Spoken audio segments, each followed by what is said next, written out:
Okay, we got a weird rhythm this time. I still refer to this as a type of gallop. I call it a drunken gallop. So, with the regular gallop, you had 1/8 note followed by 2/16 notes. Reverse gallop, you had the 2/16 notes followed by the eighth note. So both had 2/16 notes and 1/8 note. Here, we still have 2/16 notes and 1/8 note, but now it's 16th note, 8th note, 16th note. And this can look confusing for a lot of people because of how it's, you don't have it looking like this. So here you can see the 2/16 notes together followed by the 8th note. But here, because we got the 16th note, or the 8th notes in between the 16th notes, it does look a little funny. But that's still a 16th note, 1/8 note, and 1/16 note. So, see if you can figure out what the rhythm is, what the count is before I demonstrate it. But basically, we have 1E. Oh wait, yeah, the mouse is there. 1E, 2E, 3E, 4E, So you're going to be strumming it down, up, down, up, down, up, down, up. This is much more difficult to get fast compared to the regular gallop or the reverse gallop. Definitely way more difficult. So just keep that in mind when you're working on this, because if you're not getting as fast as the gallop and reverse gallop and you're wondering why, it's because this is just harder, period. It's just way more difficult. So here it is, 60 beats per minute. 1E, 2E, 3E, 4E, 1E, 2E, 3E, 4E, 1E, 2E, 3E, 4E, 1E, 2E, 3E, 4E, 1E, 2E, 3E, 4E. Yeah, I call it the drunken gallop because it's so awkward to play. 100, 1, 2, 3, 4.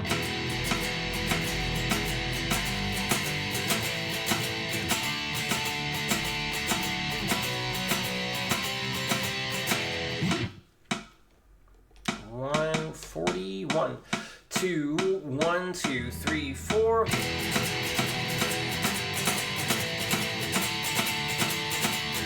Wrong chord. 1, 2, 1, 2, 3, 4.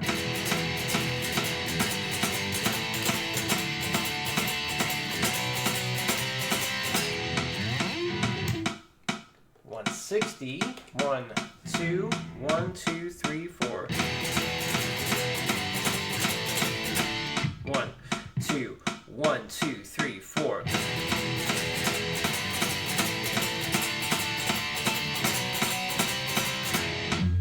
That's tough right there. I'm going to attempt 180, but I don't think I can do it. Now remember, I can do the gallop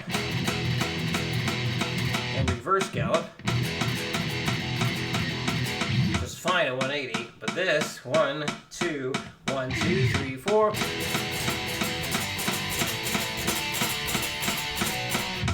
1, 2, 1, 2, 3, 4. Now, I'd have to work on it to get it up to 180. But I just wanted to show you that so you know, it's just a pain in the butt. Big pain in the butt. Alright, so let's do the repetitions at 140. 1, 2, 1, 2, 3, 4.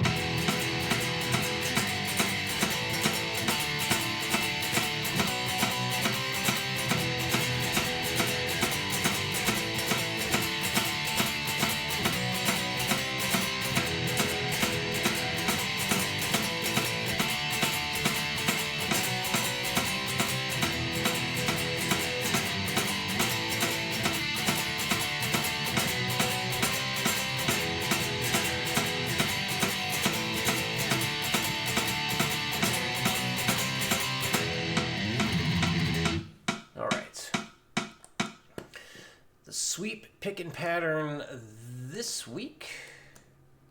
going to be a G dominant 7. So with this one, we are taking the B diminished shape that you learned.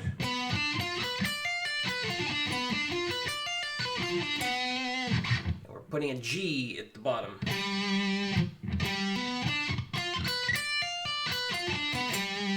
So that is a G major chord, G, B, and D, and of course a B diminished chord, B, D, and F. So when you have a G, or the notes of a G major chord and a B diminished chord, you get a G dominant 7, also known as a G7.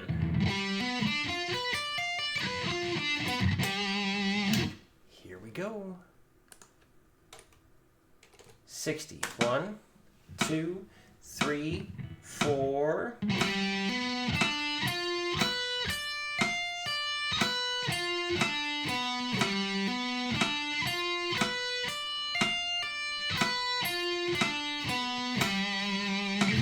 $120. 1, 2, 3, 4.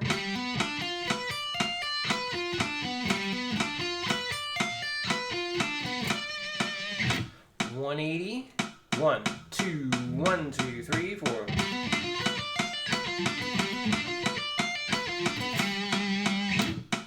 $240. 1, 2, 1, 2, 3, 4.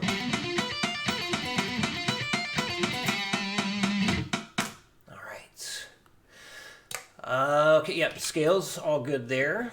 So just like we did with the key of C or key of A minor, we're going to go up.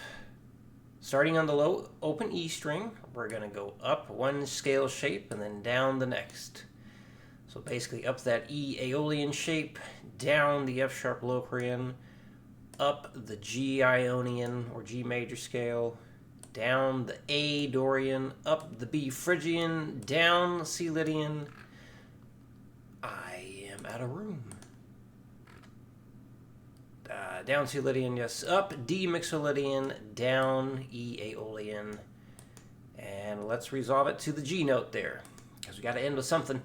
And I don't want to end with the E note because we just played it. So anyway, so that's the next thing for that. Chord theory-wise, now that you've gone through and practiced all those shapes all over the place, it's now your turn to figure out where to go. So right now, this is set up to just enter the chord and just have it as a whole note. However, when practicing it, still a good idea. Do it something like this. You know, arpeggiate the chords, make sure everything sounds good. So basically following this kind of thing here. So for example, so this is saying that you're going to start on the E string. So basically the string that you begin the progression on is going to be at the end of each bar. So you're going to put a chord in here, here, here, and here, and here, and here, but not here. So you'll input a chord where the Roman numerals are, but not this. I had to put that rest symbol in there so I could put text at the end of the bar. So basically, let's say you were starting on, let's say, the A string. You're going to use those scales or the chords that you were working on.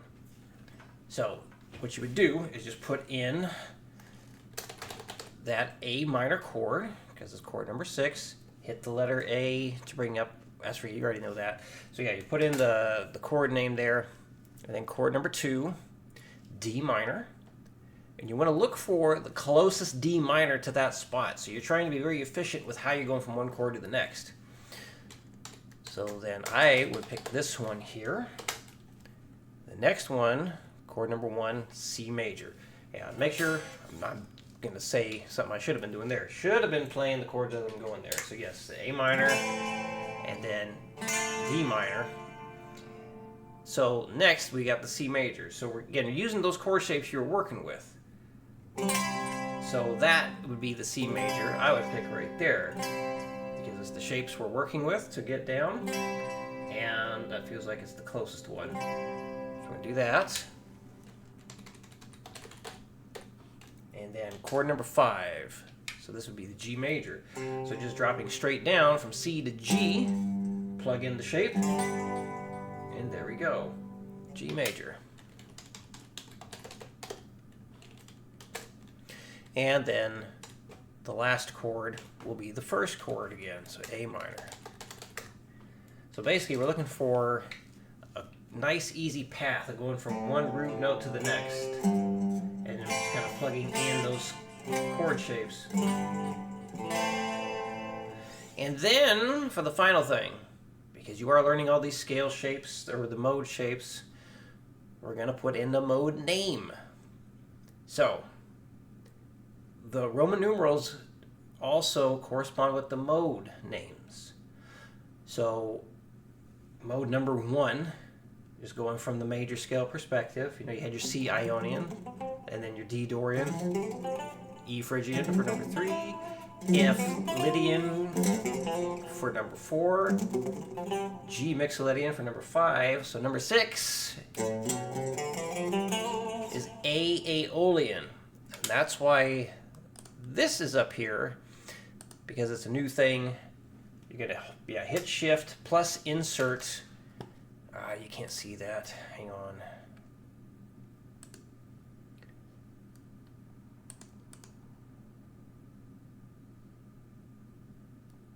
There. Reset. Okay. So yeah, you're going to hit shift plus insert. That'll bring that box up. Hit the tab button once, or you can just click in there where the name is, and you're just going to type out A, because you want the root notes, and then the mode name, A Aeolian. So it's like another text box. So this way we have, you know, the chord, the Roman numeral text, and then the mode name. So lots of stuff we've looked at all in one thing here. So you're going to enter the mode name at the beginning for all of these. And yeah, the string that you start on is going to be at the end of the bar. So just like over here, well, I started on the A string just as an example because I don't want to give everything away. You're going to start on the E string. But let's say it was starting on the A string, like I did over here. Notice not all the chords are on the A string. Just the first one needs to be there. Then you just want to find a good, efficient path from one to the next. So hopefully that makes sense. But of course, any questions, please let me know. And there we go. All right, see you again next week in your new videos.